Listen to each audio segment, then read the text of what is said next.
রাস্তায় যখন কোনো মহিলা তার হাজবেন্ডকে নিয়ে ভিক্ষা করে, ঠিক তখন একটা প্রাইভেট কার এসে দাঁড়ায়। সেই প্রাইভেট কার কিন্তু ভিক্ষা চায়। কই সেই মহিলা তো বলে না যে মানুষেরও কপাল আর আমারও কপাল, মানুষেরও হাজবেন্ড আমারও হাজবেন্ড, মানুষের হাজবেন্ড গাড়ি চালায় আর আমার হাজবেন্ডকে আমি ভিক্ষা করি, তারা কিন্তু শান্তিতে আছে। কেন জানো? তারা তোমার মতো কম্পেয়ার করে না।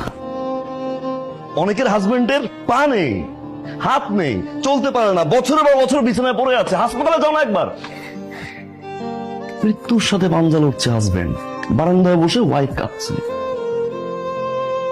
কম্পেয়ার যদি করতে হয় তাদের সাথে করো না। আল্লাহ তোমার সুস্থ রাখছে, আমার হাত কাজ করে, আমার পা কাজ করে, আমি একটা সুস্থ মানুষ, আলহামদুলিল্লাহ বলো না। অনেকের হাজবেন্ড অফিসের জন্য বাসা থেকে বের হয়, অফিস থেকে বাসায় ফিরে লাশ হয়ে, হয়তো অ্যাক্সিডেন্ট করে, না হয় কোনো অঘটন ঘটে। আমি তো সুস্থ হয়ে বাসায় ফিরি, একটাবার গেটটা খুলে আমাকে সুস্থ দেখে আলহামদুলিল্লাহ বলো না।